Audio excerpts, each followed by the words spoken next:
Thanks for tuning in to Witch Wednesdays with Steph for a chat about a new witchcraft topic every Wednesday morning.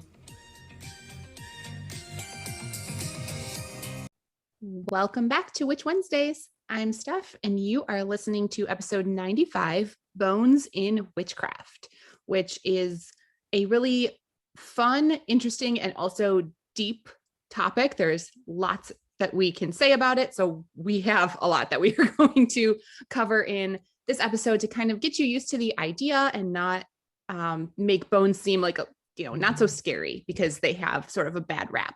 And I say we because I have a guest here with me today. So I am going to let her introduce herself and tell you a little bit about her practice and history with bones, and about where you can find her online, especially because she has a great video on her brother's bone collection on her YouTube channel. So I will let her take it away.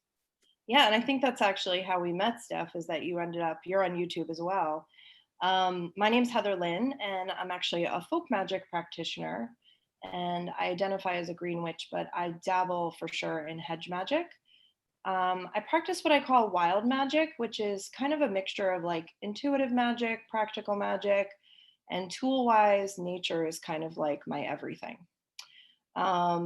So I definitely feel like bones is the right thing for me to talk about, because I do kind of have like a shamanic-esque kind of approach. I love using just like random things I find in nature in my spell work. So I'm not a religious witch at all, but I do honor the cycles of nature. And you can actually find me, if you're interested, on my Instagram at Wild Woodland Witch. And you can also find me on my YouTube channel, which is the Wild Woodland Witch. And I will have those linked over at witchwednesdays.com and over on Instagram, so you can find her easily all over online. Yes, because she shares great photos and great videos.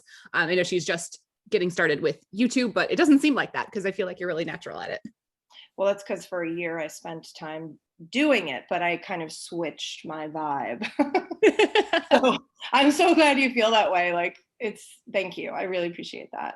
My newest video is actually on fairies, and I just listened to the podcast that you presented on that, which was, I think, episode 88. It's the Fair Folk Deep Dive, and this is another topic I would just love to explore with you in the future. So who knows? We'll see what happens. Absolutely. Oh, yeah. I don't think I told you this, Steph, but I was actually a professional fairy for 10 years. Were you really? I mean, yeah. I saw your video and you've got the wings and everything, which it looks so cool. You make a beautiful fairy. Thank you so much. Yeah, I actually have some music that I recently uploaded. If you check out Una Wildwood on Spotify or like Apple Music, you can find my fairy music. Ooh, yes. And yeah, a lot of the audience is very interested in fairies and working with fairies. So I know that they will be in love with that video that you posted. Oh, thank you so much. Yeah, it's all about fairy core, right? It's like the new thing. Oh yeah. Let's talk about bones. I'm psyched. Yes. So bones in witchcraft, especially for beginners, can conjure up sort of a lot of negative feelings, because I think it stems from the stereotypes of witches performing sacrifices. But actually, animal parts in magic is rooted in traditions from around the world, from a time when hunting and raising livestock were parts of everyday life. So it's not as scary and stereotypical and blood sacrifices. It's really not all about that. There's really a lot of culture and tradition behind using bones in your practice. And right off the bat, I want to say, if you don't want to use bones, that's perfectly fine. There are a lot of witches who will never use bones in any way in their practice, in their lives. So it's a completely personal choice. If it doesn't speak to you, there are alternatives, which is something that you were going to mention too. So don't worry, there are, other things that we're going to mention and talk about, but I don't want people going into this being afraid of the idea of using bones. It shouldn't be this sort of scary topic. Yeah. And for anyone who's ever thought about it, but maybe just haven't had the time to do the research. I mean, obviously this podcast will be helpful, but there's also a really cool book that was just written in 2020. It's It's of blood and bones, working with shadow magic and the dark moon. It also sounds a little scary, but it kind of goes into the folklore and history and kind of gives you like an in-depth, like why we might be afraid, but then how we can kind of evolve from that and make it a more modern approach.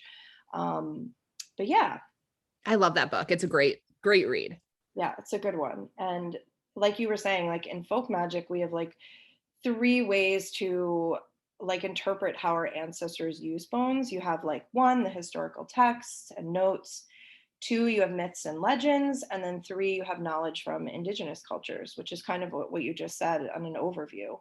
Um, and a lot of that is preserved in modern times, especially the indigenous cultures. We can just like literally ask people that are alive now. And I think that's really cool. That's because indigenous cultures who have like the most that I keep finding and kind of finding out there is the North Americans, right? The Native Americans, and then also a lot of African cultures use bones. Um, yeah, I think skulls and bones are probably like skulls and human bones are probably in a different category from animal bones. And I think some witches find that animal bones seem a lot less scary than human bones. Yeah, I think that's true. And I think that that is partially because the lack of availability of human remains. We just don't do that anymore. There are very limited skulls and human bones to get. But I also think that's because we as a society have sort of moved towards shrouding this death in this shroud of mystery, and it's not allowed to be talked about or seen. And that's not really how it used to be.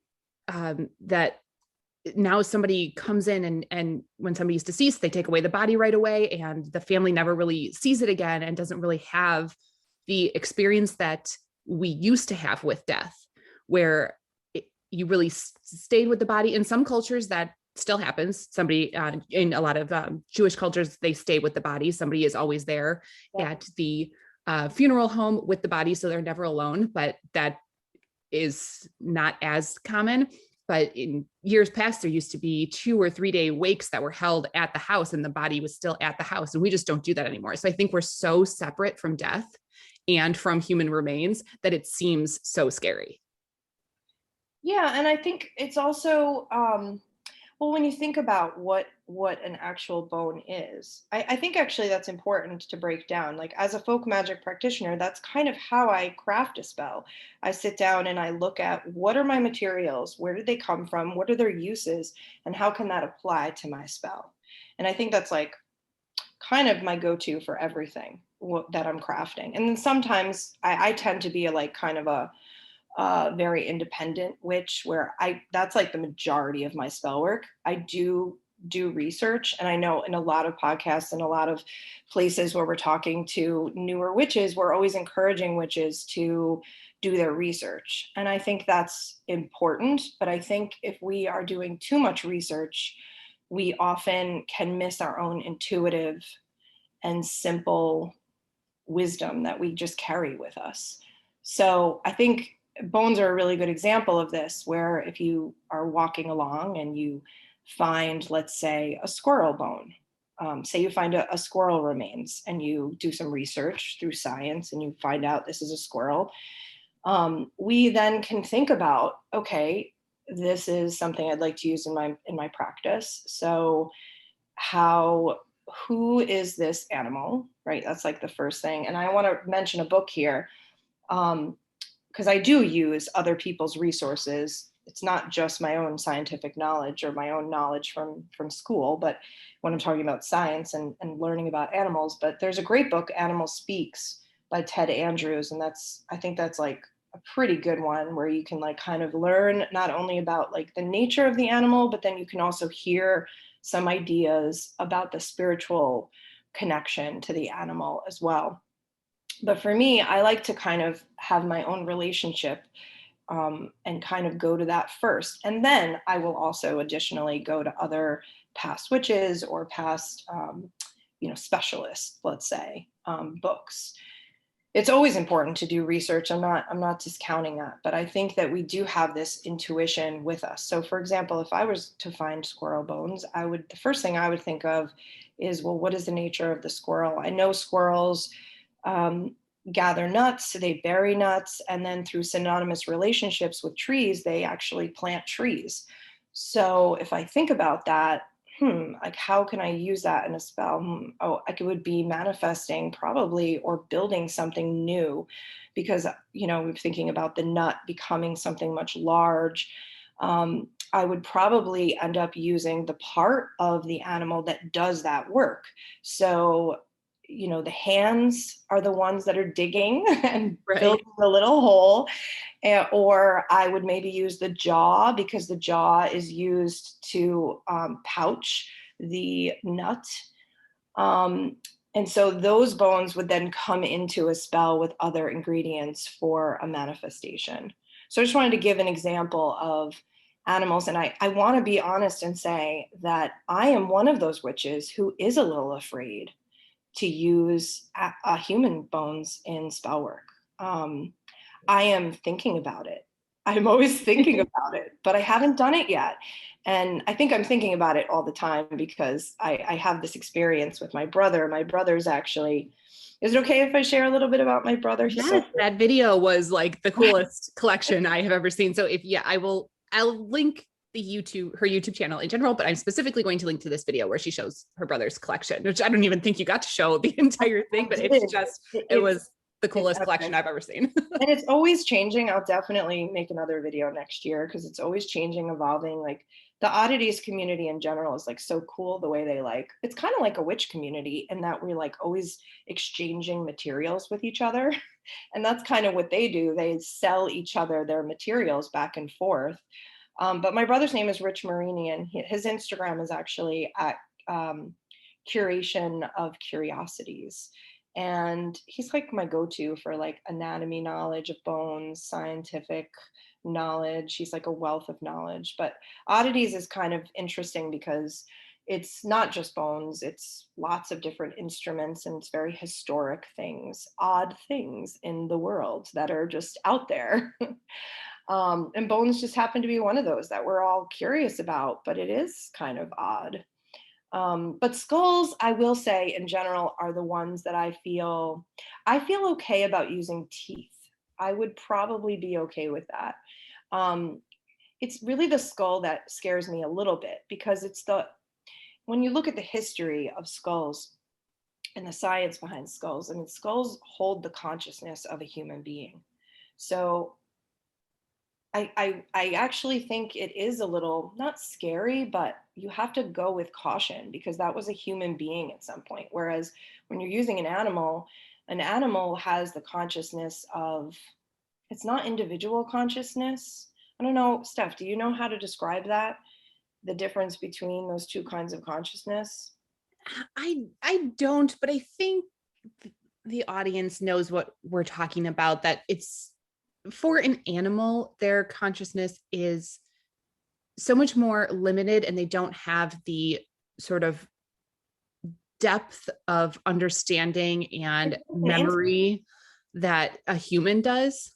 So what a human consciousness carries with them through the years and remembers, and the energy that stays with them is very different from how an animal would work and an animal's consciousness in that way. Yeah, definitely. They live in more instinct. And so they're all like kind of programmed to do the same sort of thing. Whereas humans, we have some of that, but we're mostly very individualized. So that's why when you're, tapping into, say, a skull that's from a human, you have to really tread with caution. And I actually can't speak to how to do that or the right way to do that. I'm sure there are resources out there of other witches who do that, but that's just not my specialty. Yeah, I think if you are going to work with a human skull specifically, but human bones, I would not start that sort of practice on my own. I would want and Yeah. encourage everyone else to find another person who is familiar with that you can learn from. And even better if you can learn from them in person, but that's just something that needs to be taught to you. That's really hard information to get from a book. That's more of a you need a mentor for that kind of work. I definitely would agree. And I think someone who has like not just a friend of yours who became a witch 2, 3 years ago, it's got to be someone who has really delved into the practice, because it is I mean, as a hedge, like I have underlying hedge energy that I work with, and you have to be able to protect yourself from, you have to know how to protect yourself from energies that are human related. That's all I can say, because it's like working with the dead. And yeah, that's, I would just say And to be like you said tread with about, caution. yeah, like you said about a squirrel and using squirrel paws or the jaw, really saying those animals' traits come through their body parts into your magic. That's what you are using it for. But when you are using a squirrel, it's much more intuitive and sort of a limited number of options of traits that can come through using squirrel parts. But with a human, there is no limits on what sort of options may come through with that. And you might not always be prepared. So Yeah. it's better to learn as much as you can before you sort of dive into that. And do that with a mentor. That seems like the right choice. Absolutely. But But in the past, I mean, just it's amazing how we have used bones in the past. And you brought that up in the beginning, saying that, bones have just been like this thing that is a tool. So like in early history, you have bones being used as amulets or keepsakes. And then you have the practical uses of bones also being used by people who, I mean, we have so many resources now. We have so many things available to us now, that I think what you were saying in the beginning is like, it was so much more normal for us because we kind of had to use what was available to us. And now we're living in modern society, and in modern society, we don't really need to use bones in that way anymore. yeah, we are very separated, but I think everyone sort of knows, especially Native Americans, that part of their culture was using every part of an animal, and how disconnected we are from that now, from just eating meat, the meat that you buy at the grocery store. We're so disconnected from what that animal was. But in some of those indigenous cultures, they used every single part, and that included the bones, that included making use of every piece of this animal and its life and all of the power that came with that, including the bones. So long history of use. It was not just only witches throughout societies were using it. These people did not call themselves witches through all of those years. It was just the cultural norms of those times. Definitely. And did you know, you want to hear a really cool fact? Yes, You know, always. you know the word bonfire, right? We talk about Mhm. bonfires all the time. The origin of that actually comes from when we used to burn bones in fires. So bone fire, Bonfire, yes. isn't that cool? Yeah. And yeah, because long ago our ancestors like ritualistically burned bones to appease a deity. And I love this one too. In divination, a bone, typically a blade bone, usually a sheep, was placed in a fire till it cracked and then analyzed. So this is where you get into how bones were used for divination. And then I've got one more that I think is really cool. Sheep or cattle, right? Mostly sheep and cattle were inspected for divination purposes. So after they were burned in the fire, they were looked at for dark spots on the bone, which could indicate like misfortune for the farmer, and black indicated death. This is really cool. Yeah, lots of history of divination, of using animal parts. I know that there were many cultures who used like the stomach contents and intestines, using that for divination, but definitely also bones. And I know that throwing bones is one of the ways that you can use bones in your witchcraft practice today. Modern witches do that. That is the form of divination using all different kinds of bones. It doesn't have to be specifically all from one animal, type of animal, or the same animal. You can use a variety of bones that you find, and it's called throwing bones or casting bones, where you get a cloth that you put out, similar to casting rune stones, but you cast these bones, and depending on what kind of bone it is and where it lands and what it lands near, those all mean different things, and that is a form of divination. It's So, I have never thrown bones. I know how it works, but I so have never done that I myself. just started a collection to Oh, learn to really? throw To bones. make your Yeah. own? Oh, what? Yeah, so I started, I've been reading about it, and I want to make a YouTube video on it in the future once I experiment some more. But yeah, no, I think it is fascinating, and I'm using like the Celtic version. Um, I don't have that book in front of me, but I can maybe send it to you later. But yeah, it's really cool. And I wonder, did you read the book that I recommended in the Blood and Yes. you Yeah, of have? Blood and They Bones. talk about bone throwing in there in Yeah, depth. bone throwing is in there. Yes, they have an I should example look, in I should that relook at it. book, like in a, she actually has a diagram of like a sample bone reading in that book. So you can kind of see what it looks like. And I know she uses like a Oh, cool. wishbone, so it means this and in this direction. So really interesting. I can't wait to see your video on it. That will be a lot Well, of yeah, fun. I will definitely, as I learn things. It's so funny when I mean, you probably know this when you start a podcast or you start a channel, it really opens you up to explore things that maybe you would maybe be lazy or not really look into, like it really pushes you to develop yourself and also to learn new things. And it's really cool. And I love taking people along with me on that. Yeah, that will be a really interesting way. I think that's, one of the more common ways to use bones in witchcraft nowadays, but by no means the only option. There are a lot of Yeah, and different ways I that want to talk witches still about. use bones. Oh, so this morning I was thinking about, I just woke up right away because I knew we were going to talk today, and I thought to myself, all of a sudden I had an idea, and it's not a crazy idea, but it's very common. I think all of us, as witches, we were very imaginative, and we use our mind so much in our practices. Oh, I think all of us do. I don't think it's all physical. It's very, very mental.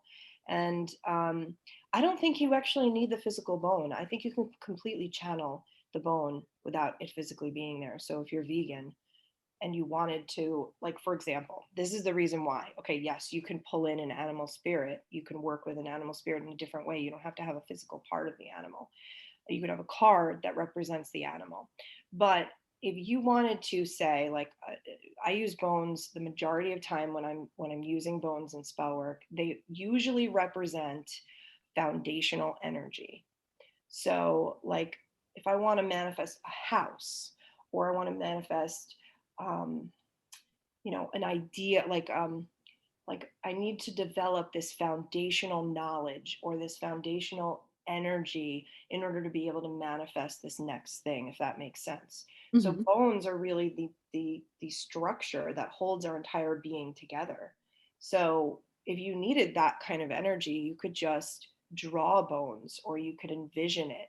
And I think that you don't actually physically have to have the bone there. Some people just like to, but I actually don't think you really physically, this is my own opinion, I don't think you physically need it. I think you can completely, if you're centered enough and you really have this vision for what you want to manifest, and you want to use the power of bones, which is that foundational energy in the work that you're doing, I think you can just experiment, and if it works for you, great. And if not, then I don't know what else to say, but that is a way to manifest or use bones without actually physically having them. Yeah, then absolutely.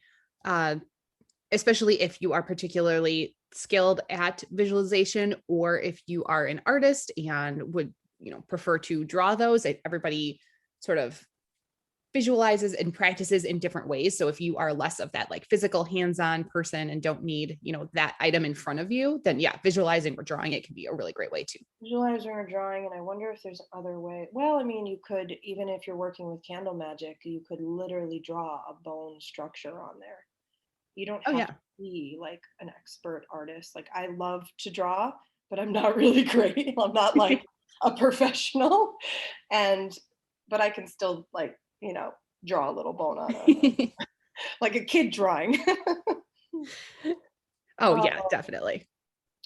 but let's go back to the deeper, darker stuff real quickly, just to dabble for a moment. Um, we talked a little bit about how it can be, inviting something in that you might not be ready for. And I think we should caution people also with animal bones in that way too, just to be safe. Um, but I do think that it's true that sacrifice was a part of many practices in folk magic. And like, here's a really fun example. It's not really fun, but long ago, people would take cats, their human cats, and they would dry them. I don't know if it was after they had died or if it was a sacrifice was made, but they would place them in the wall to sacrifice them to the home to protect them from vermin.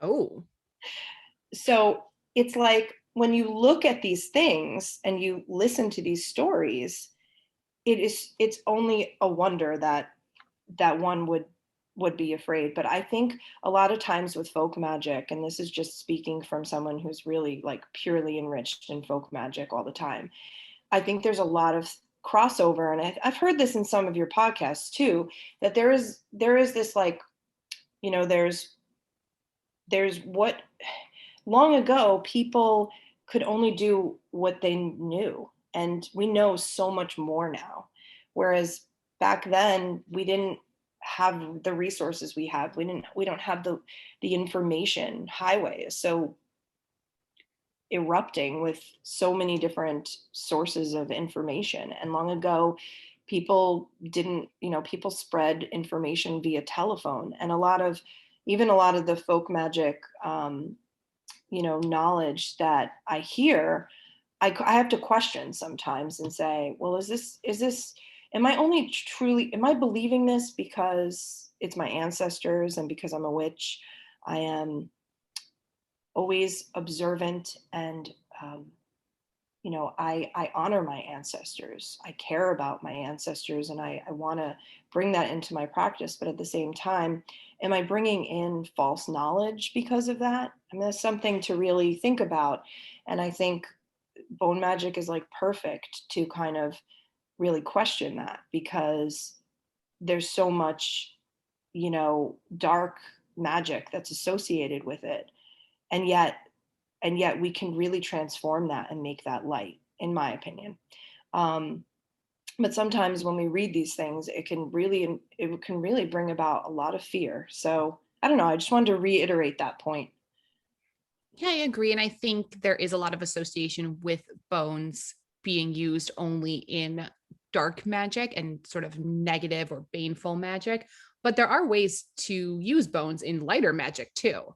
So I think it's good to, go into things with a healthy sense of, not fear exactly, but to go into it knowing that it is not the exact same thing as, using crystals and candles. It is a little bit, there is different kind of energy attached to bones that you really have to be prepared for. And, you have to know, especially if you are just finding bones, that if that animal died in some sort of tragic way, like a roadkill accident, there could be some sort of more negative energy attached to that, in which case you would maybe want to have a little ceremony for the animal to thank it for its life and release it and help it on its way, its spirit, and get that sort of negative energy off of those bones.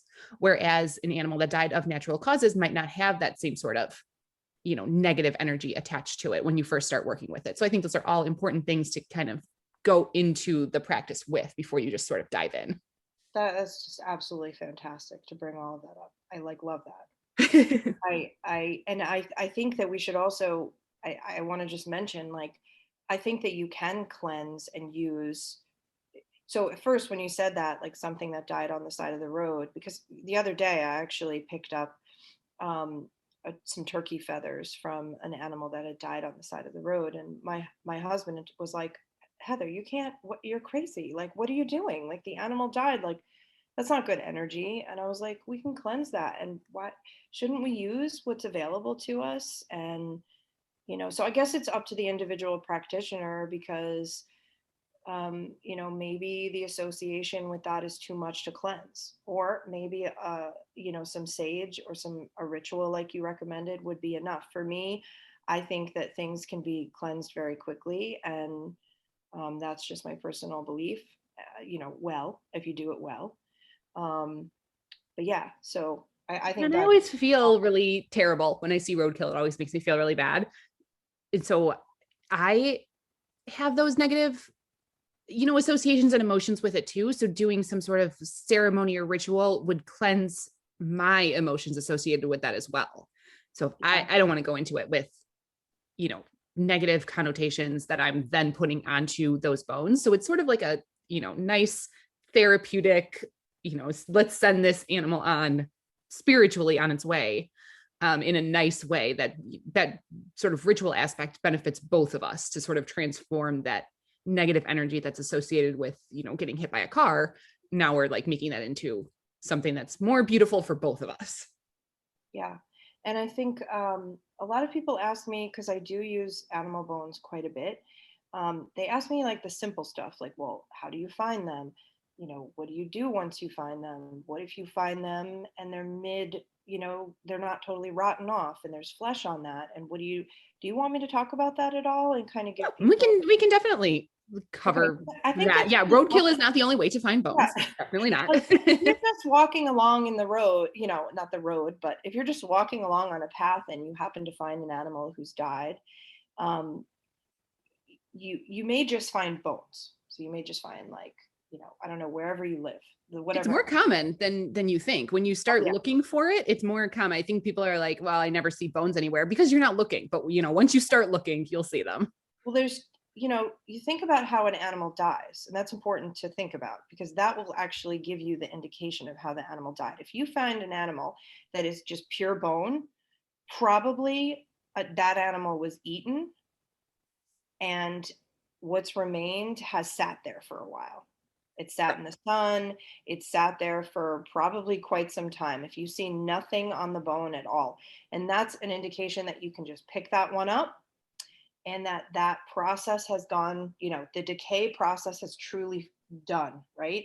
And you can take that home, and I just usually wash them with a little soap and water, and I let them sit in the sun for a few days, and then they're ready to either, go to my collection or whatever I'm going to use them for.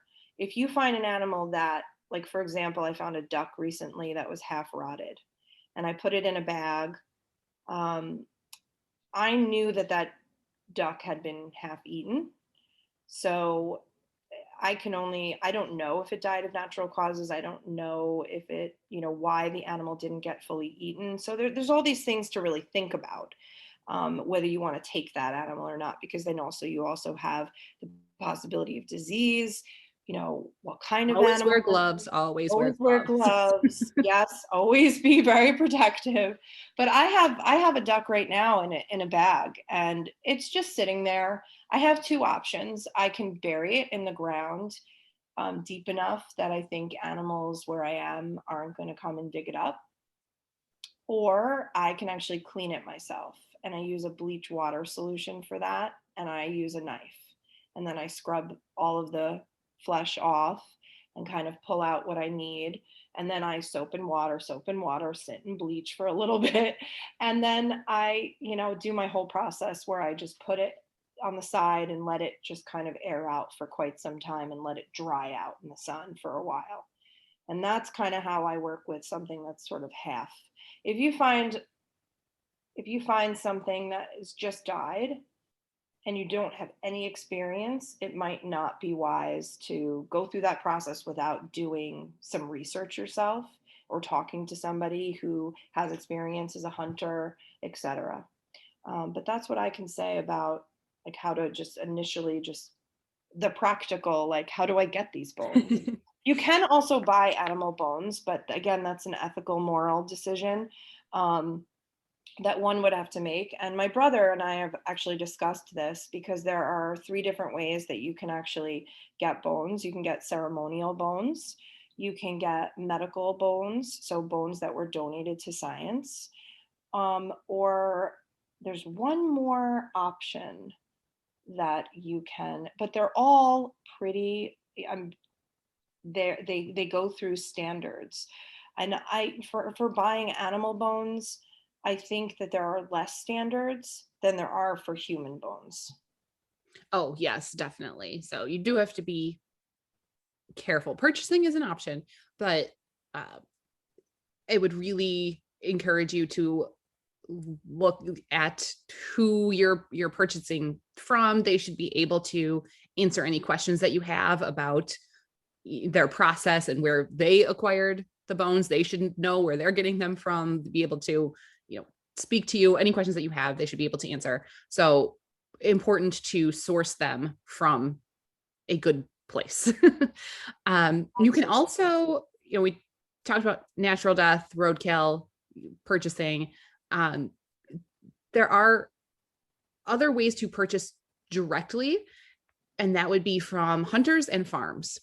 Ah, If that is something that's available in your area, in where I am, right in the heart of Chicago, hunting and farms is not really an option, but just a little bit up north in Wisconsin, hunting is very popular, as it is over in Iowa, especially during deer season.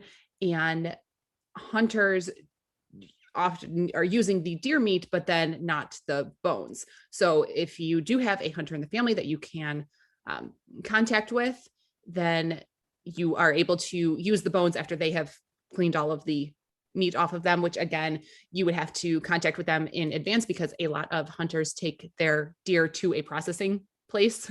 Once they kill it, they don't usually do the work themselves. So that would be one way to do it. And also farms, especially factory farms, and farms in general just have livestock that die, whether or not that is for food purposes. There is just a lot of death surrounding owning livestock and having a farm. So a lot of bone options there if you are in the area of having a farm. And they don't usually do much of anything with those bones. So and a few other options if that's something that you have in your area. yeah, and that third other option that I was just mentioning from before is actually for monks and religious sects, and this only applies to human bones, medical, tribal ceremony, monks, and religious sects. Oh, interesting. Isn't that interesting? My Yeah. brother also told me that, because I'm always like, wow, these bones are so old. And he was like, yeah, they just keep going. And I just, for some reason, always thought, oh, well, if you just protect them, they'll live forever. Or they'll, not live forever, but, they'll just exist forever. And my brother did say that bones do deteriorate. And sometimes, you just have to wait long enough, but they will deteriorate. And also climate and moisture are on your side if you're trying um, to help the decay process. But if you don't want your bones to decay, you want to keep them out of moisture, and um, and they won't deteriorate very quickly at all because they're very strong, Yeah, which bones last. kind of gives you another indication as to why you would want to use bones at all, because they're incredibly strong and they last a very long time. So much so that I was tricked into thinking that they could last forever. Yeah, but I mean, they do. Just think of how many bones are still in existence under the streets of France. I mean, there's just lined with bones under there everywhere. I know that's creepy for people to think about, but France and Rome, all these old cities have these crazy crypts that are underneath and just lined with bones and skulls, and they don't do anything to preserve them. It's just that they are underground in a cool climate and have been there for thousands of years, and they are all still there. So bones really do last a long time. They will outlast you in your practice. So Definitely.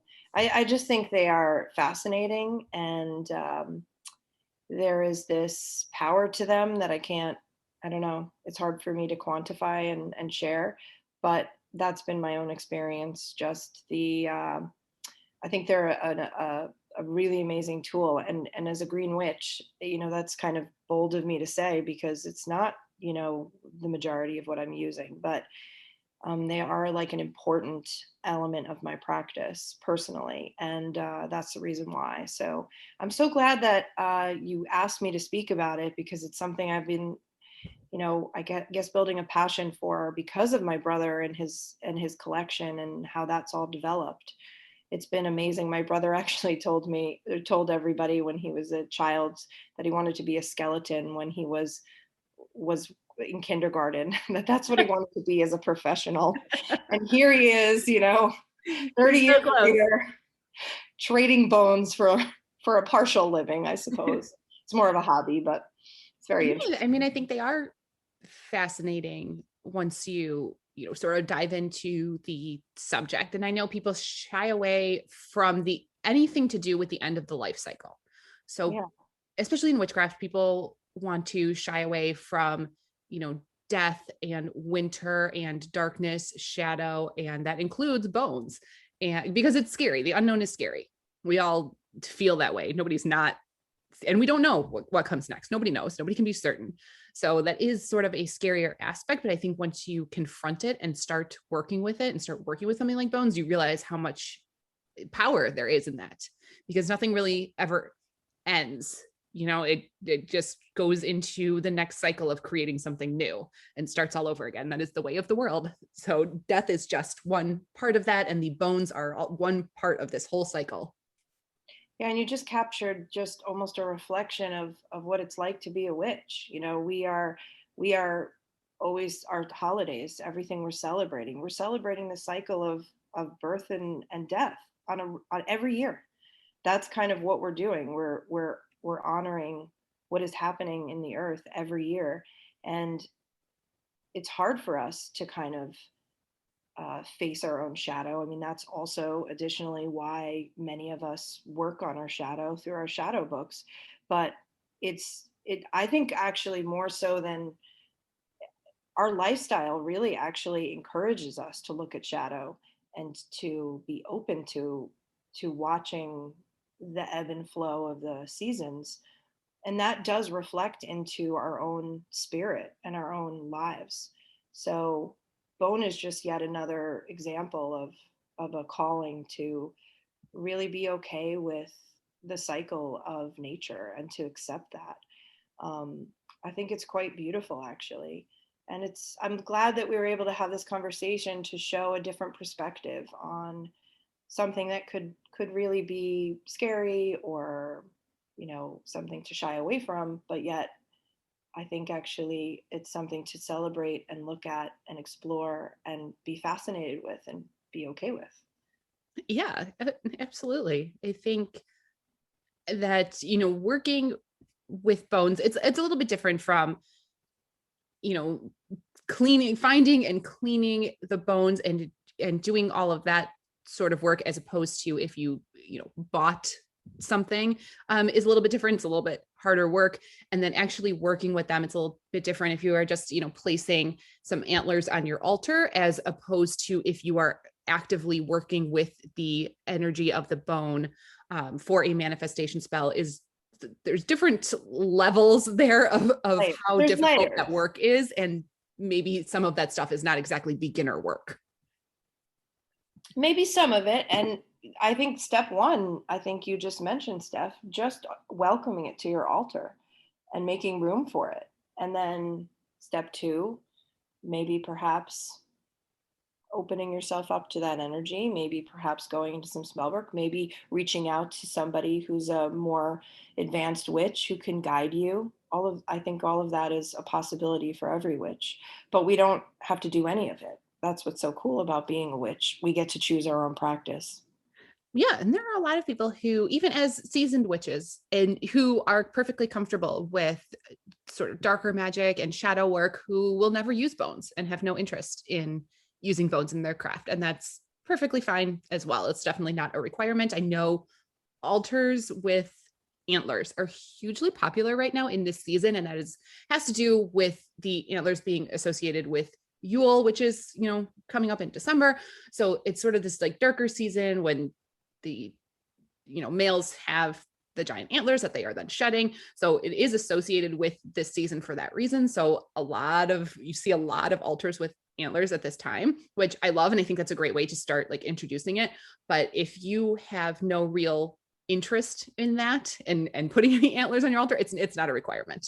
As much Absolutely. as you might see it right now, not a requirement at all. I think it's just so cool how we all just get to share what we're into, and then we kind of all just kind of decide for ourselves what works. And I love that about witchcraft. I'm actually quite in love with that idea that we get to be so independent in our own choices for what's right for us individually. But I'm also a solitary witch, so I feel quite a vibe of independence. I'm also practicing alone with nobody's input. Very true. Very true. And I But actually I have a friend who has a beautiful piece. She actually wears antlers around Yule, and it's she puts them on her head. She has this beautiful crown that she's made with them, and it's just I see them worn a lot also in a couple of different cultures. They actually wear the antlers as well. yes, I have seen that. And also that's something that's also something we didn't mention. I had mentioned it in the early part. There are a lot of cultures that wear bone as a piece of jewelry, and it's a way to take in the energy of that animal, or to honor that part of the season that, like you said, with the antlers, I mean, you couldn't wear that around your neck, but a piece of it, somebody would take it and they would take a piece of it and then they would carve it and they would have a symbol perhaps on it, and then that would be worn. But each culture has their own way that they make jewelry, and whether it's spiritual or not. Some cultures actually just wore them and there was really no spiritual reason. It was just because it was available, and what else is there to do but to carve this thing? Right. And so a lot of times we like associate everything has to be spiritual because it's from our ancestors, but in fact they were also just people who were trying to pass the time and love each other. Absolutely. But yeah, there's a lot of ways to sort of incorporate smaller bones into your jewelry pieces or in sachets. I like to think that you can use bones in the very similar ways that you use crystals, that you use a certain crystal for a very specific purpose, that it's associated with some sort of correspondence, and you use it in a spell jar, or you use it as jewelry, or you use it on your altar. Bones are the same way in that for a specific animal, it has a specific correspondence that it's bringing to it. So when you are wearing that, you are bringing in the spirit of that particular animal for whatever reason. And it really, for animals, it's very intuitive of what you feel that animal is bringing, and it's going to be different for everybody, because I would have a very different experience of what cat bones mean to somebody who is terrified of cats and doesn't like cats. We're going to have very different experiences with that exact same bone. So it's very intuitive. There are, dictionaries that you can get if you need some guidance on what kind of bones that you're looking for, but it's just about bringing in that spirit and trying to manifest that into your day, whether you are carrying that with you, whether you're wearing it as a necklace. Lots of different options to use there. Yeah, and there's also powders that I've seen sold. I've never used them, but I know people that seems to be an item that's out there. So it's basically somebody has ground it, almost like if you bought like almost crystals, right? We buy, the ground up crystals is also used in spell work. Um, it doesn't have to be the whole thing. So it's fascinating. There's so many materials out there and so many ways to, again, you have to be very conscious. I think everybody should be conscious of where you're getting that material from. That's why I like to collect things myself. But again, you might not have access to everything you need and want. So checking in with source, of course, is important. Yeah. And again, this would be where finding a mentor would be very helpful if this is something that you're really, interested in, and For the more really, advanced. yeah, want to learn more about and sort of dive into for yourself and do this for yourself, then definitely finding a mentor can be really helpful. And also, something we didn't mention, which we probably should, is we want to basically find bones if we find them. We don't want to. We don't want to. We don't want to hurt any animals or I don't know. I just wanted to mention Definitely not. There are some closed religions that do animal sacrifice, but outside of those closed, very limited practices, you don't want to be killing or sacrificing an animal for the sake of your spell work just to get some bones, because I think that you are bringing very negative energy onto it with that by doing that. I don't think it's a good idea. Yeah, and this is where, my own practice, that's just not something I do. But I don't want to judge anyone else, or put out any judgment for anyone else in any of their practices, especially those types of communities that, this is a traditional belief. And so there it is. But if you're just not a normal, that's the wrong word, but if you're just a person who's a witch, who's practicing, you know, that's not the right call, probably. Yep. I don't like the whole animal sacrifice thing is not for me. I would feel I'd be bringing too much negativity to the whole situation. And you can work with animals in their live state as well. So, yeah. I mean, don't go bring a lion into your living room, but you can work with the spirit of a lion and the imagery of a lion and still get that. You don't need to have lion bones or a live physical lion in your house to get lion energy. I know we're not talking about this, but I feel that way about plants as well. A lot of times, we grind up plants or we cut down plants or we chop up, and there's nothing wrong with that to some degree, but we can actually just work with the living being as well. We don't necessarily need the materials. So I think it's a to each of their own kind of thing where, we all have our own way of doing things and what's okay for us and what's not okay for us. And we just kind of have to keep that in check. Yeah, absolutely. But good thing to mention, because I would have totally forgotten to say anything. Yeah, I know. It's just like you don't think of the extreme versions, but I just wanted to mention that just in case. But yeah, so bones. I think that we're boned out. Yeah, I think that's everything that we wanted to talk about for this episode. I know on the one hand, it was a lot, but on the other hand, this really is like an overview on bones. There's so much more, detail that we could get into. So if you have any questions, first of all, I highly recommend checking out the YouTube video that I'm going to link, because her brother's bone collection is seriously just amazing. And just seeing it and seeing how to look at. Yeah, just seeing how, it's set up and the different types of bones, I think can just answer a lot of questions to just visualize what that can look like in practice.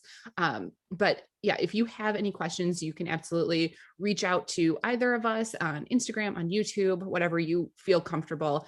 And I will have the resources and the books that we mentioned linked over at witchwednesdays.com. So if there's anything else you want to talk about related to bones, we will be around to answer any questions. And obviously stay tuned for this bone throwing episode that you're going to have on your YouTube channel. Oh, it'll probably be in the spring, maybe the summer by the time I get around to it. But, like all of us, we're always just developing our practice. And then to get to the phase of being able to share is a process. But as I love your podcast so much, I've become a fan. So, well, thank you very much. I'll be listening for more on these topics. And thank you so much for having me. I really, really love that we connected, and I hope we can spend some time in the future. Yes, absolutely. This was a lot of fun. And we are definitely going to have her back again, guys. So don't worry. You will be hearing more from her because she has so much to share and more topics that I would love to pick her brain on, especially folk magic for one. So stay tuned. But and Steph, at the end of my YouTube video, I always say, and blessings to your magic. And I'd love to say that to everybody. Blessings to your magic, and Steph, blessings to you, my dear. Oh, that is a beautiful sentiment. Thank you. And that is everything that we have for you this week. And I will see you next week. Thanks, guys. Need even more witchcraft? Subscribe to Patreon for exclusive bonus content 3 times a week and order Sabbath boxes and other supplies at witchwednesdays.com. Be sure to follow on Instagram at Witch Wednesdays Podcast.